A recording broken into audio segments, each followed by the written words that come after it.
Hey guys, welcome to the ServiceNow World, and today we'll see part 25 of scenario-based interview questions in ServiceNow. As you know, in this series, we are discussing about all the real-time scenarios which are given by interviewer, or we can say scripting questions which are given by interviewer during interview. So without any delay, let's see today's task. So today's task is that, like when a user is trying to submit critical incident, display a confirmation message that are you sure want to submit critical P1 incident? If user selects OK, then only proceed with incident submission. Otherwise, cancel the form submission. So basically, what happened? Like, what is the scenario here?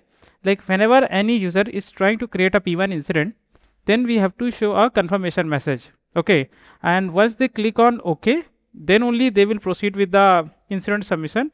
Otherwise, if they click on cancel, then the form submission will get cancelled. Okay, so let's go to the instance and try to implement it. So now we are an instance. Firstly, what we'll do, as usual, we have to open the incident list. So I'll just click on all. I'm just typing incident dot list. So incident list got opened, and what I need to do, firstly I'll just recreate the scenario here. Okay, before implementing any solution, so we have to check any existing functionality is there or not. Okay, so let's say this new incident form got opened. Okay, I'll just put the color, that our favorite color, that is able tutor. I'll put the start decision test. Okay, I'll make them as a P1. So let me save it.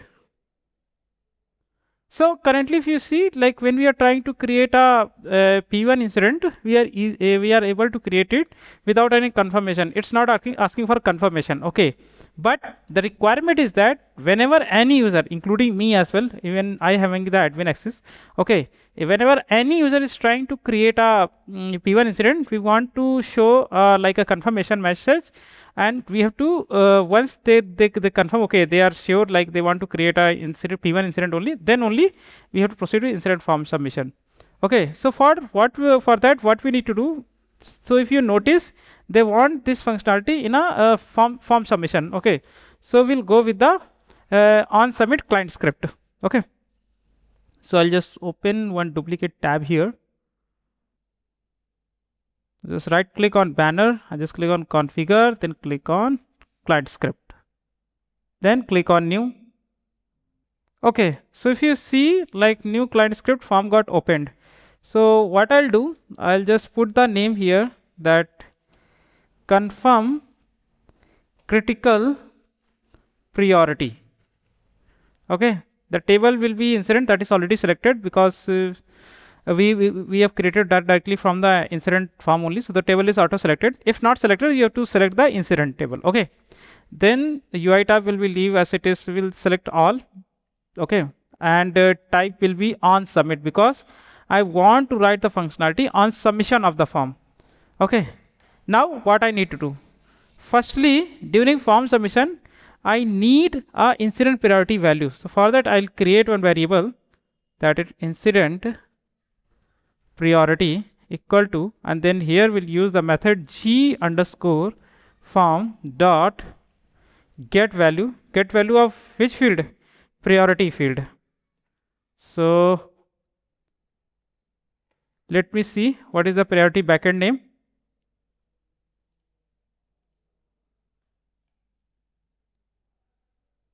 So that is priority only. Okay, so I'll just copy it here and paste it here. So like that, you'll get the priority field value.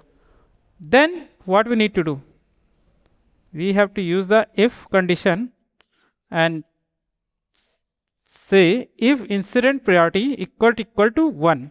So if you see, like why I put 1 here, if you see for the priority 1, the backend value is 1. Whatever currently you're seeing, that is label. Okay, but the backend value for critical is 1. So that's why I'm putting 1 here. So if incident priority is 1 means critical, that what we need to do, we have to show a confirmation message.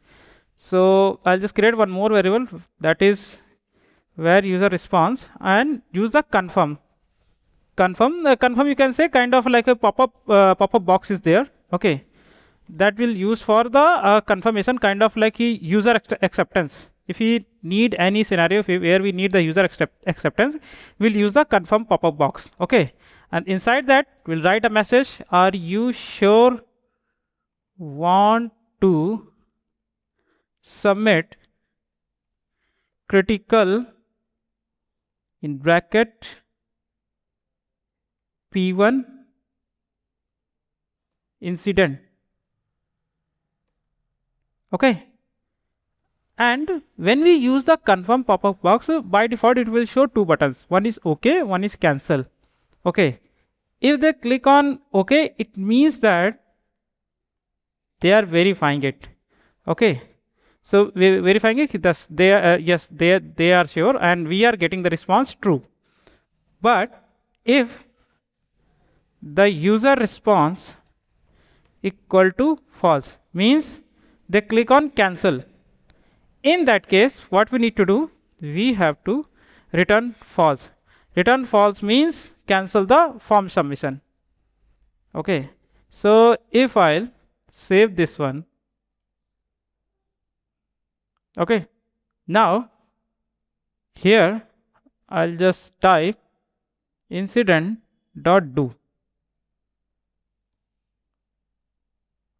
New incident form got opened here. I'll just select the caller, that is able tutor. I'll put the certificate test critical incident, and let me put it priority P1 and try to save.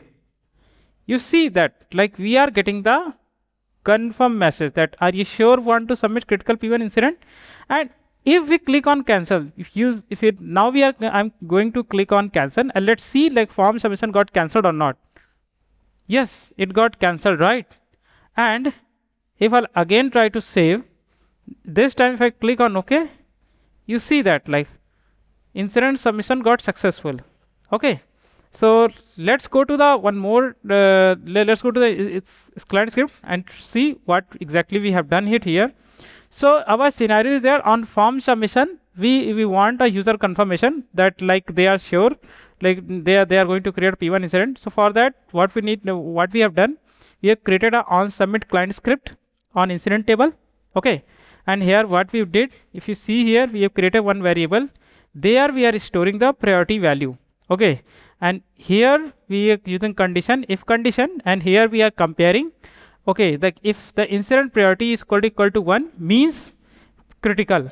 Okay, so 1 is the backend value of critical priority. Okay, and after that what we are doing inside if, we are creating one more variable, and there we are storing the response from the confirmation box. Okay, so here you see that is a confirm. Confirm is kind of pop-up box, there we are passing the message, and whatever the response with, if they click on OK, it means that confirm box is returning true. If they click on cancel, means then they are returning false. So I am considering here a false condition here. Okay, so if the user response is false, means they have clicked on cancelled, then we are returning false. Returning false means we are cancelling the form submission. And if they return, if they click on OK, so by default we are returning true. So that's why I haven't written it here. If you want, you can write it, but that's not mandatory. Okay, so like that we are like that we are proceeding with the form submission. So I think you got it. It's very straightforward. And one more thing, like this is not only the solution for this scenario. If you know any alternative solution and that might be the best approach, okay, please write in the comment box. Okay, and if you also have any suggestion, please write in the comment box. And till that time, thank you. God bless you all.